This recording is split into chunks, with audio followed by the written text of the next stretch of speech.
Merci beaucoup, Madame la Présidente. Monsieur le Président de la Commission de la CEDEAO, chers collègues, bonjour.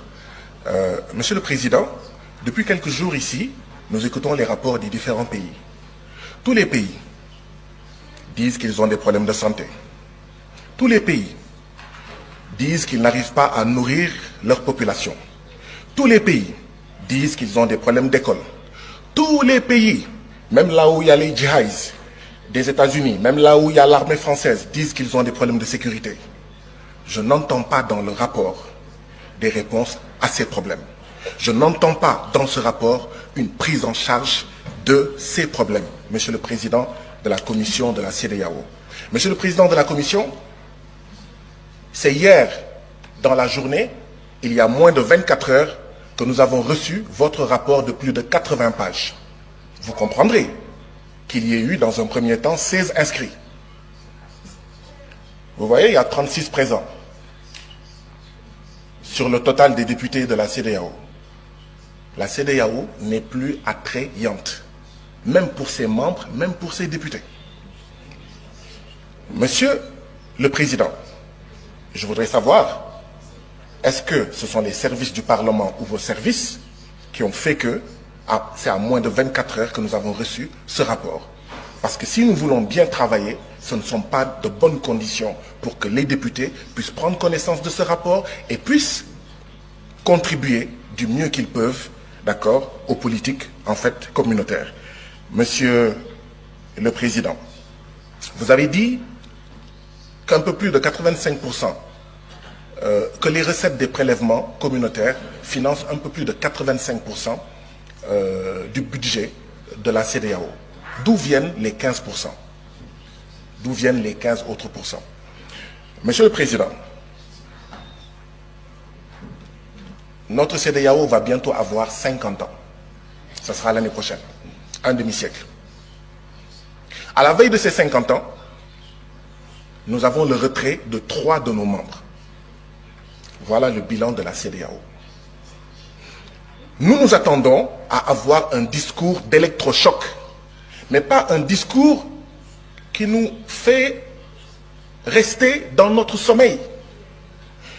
Monsieur le Président, une CEDEAO qui pousse ses membres à assassiner ses artisans, ses paysans, ses jeunes, ses femmes, envoyer ces jeunes dans le désert du Sahara, dans la mer Méditerranée ou l'océan Atlantique, qui pousse ses membres à assassiner leurs petites et moyennes entreprises, en poussant ces États membres à signer les accords de partenariat économique entre l'Union européenne et l'Afrique de l'Ouest.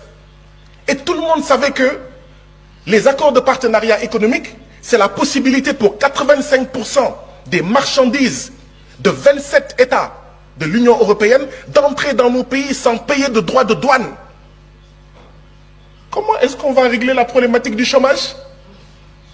Comment on va régler la problématique du Sénégal où le taux de mortalité des petites et moyennes entreprises est de 64%? Et je suis persuadé que c'est à peu près pareil dans tous nos pays. Mais cette CEDEAO-là, c'est elle en réalité qui pousse notre jeunesse à essayer de traverser la mer Méditerranée et à prendre les pirogues à l'assaut de l'Europe forteresse. Nous ne voyons pas de changement. Cette CEDEAO qui pousse nos pays à maintenir les bases militaires françaises, à accueillir les djihadistes et d'autres armées d'occupation, parce que cette CEDEAO ne nous aide pas, n'aide pas nos pays, comme le Mali, comme le Burkina, comme le Niger et comme d'autres pays, à faire face à la sécurité. Voilà ce que c'est que la CEDEAO. Mais qui va rester dans un mariage pareil? Un homme et une femme sont mariés. L'homme prend ses bagages et part. La femme dit à son mari, tu vas revenir par la force, viens. Non, c'est de dire, mon mari, pourquoi veux-tu t'en aller? Et on pose les problèmes. Je ne sens pas cette démarche, Monsieur le Président. Et nous devons aller vers cette démarche. Refondation ou mort de la CEDEAO. Voilà où on en est aujourd'hui. Transformation structurelle ou mort de la CEDEAO. Changement profond ou mort de la CEDEAO. Voilà où nous en sommes, Monsieur le Président. Si on ne fait pas ça, la jeunesse de l'Afrique de l'Ouest, dans les villages, dans les quartiers, ne veut plus de ça. dit que cette CEDEAO est une CEDEAO des chefs d'État et non des peuples. Et ça ne sert à rien de dire non, non, non, non, non, non, non. Il faut changer par les actes. Que cette CEDEAO soit une CEDEAO des peuples, que ça soit attrayant. Madame la Présidente, j'aurais suggéré qu'il y ait un minuteur. Dans nos différents parlements nationaux, il y a un minuteur, d'accord, qui montre... Votre temps de parole est épuisé. Pourquoi? Pourquoi? Pourquoi? La CEDEAO qui est censée être... Honorable Baba Sall. Honorable Baba Sall, vous avez la parole.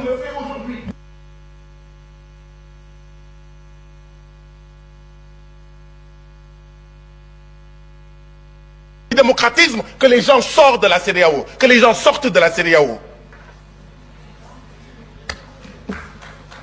Honorable Baba Sall. Chers abonnés, partagez massivement cette vidéo avant qu'elle ne soit supprimée de YouTube. YouTube n'aime pas ce genre de vidéo et son logarithme non plus ne va promouvoir cette vidéo. Donc partagez massivement pour réveiller la conscience des Africains. À l'écoute de cette vidéo, on comprend tous les problèmes qui existent au sein de la CEDEAO. Beaucoup ne comprenaient pas ce qui a motivé les 3 dirigeants de l'AES à créer cette organisation. Nous pensons qu'après avoir regardé cette vidéo, plusieurs personnes comprennent de façon détaillée ce qui a amené Ibrahim Traoré, Assimi Goïta et le général Tiani à créer une autre organisation à part entière pour résoudre les problèmes dont leurs peuples font face. Chers abonnés, que pensez-vous de l'organisation CEDEAO et l'AES? Laissez votre avis en commentaire. Si ça vous a plu, n'hésitez pas à vous abonner et à cliquer sur la cloche de notification pour ne pas rater mes prochaines vidéos.